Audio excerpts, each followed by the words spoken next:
may pumunta rito na complainant, yung pong nawala ng bagahe sa NAIA Terminal 3. Si Ma'am Maricor. Si Ma'am Maricor Flores na sinadya na kunin yung kanyang bagahe na naiwan niya ng isang lalaki at ang halaga po nung laman ng bagahe ay 50 million. Mga alahas at mga signature ng mga bag. Yan po yan.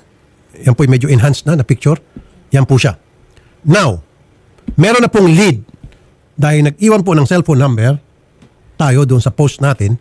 Marami pong tumawag at meron tayong lead. Yes po.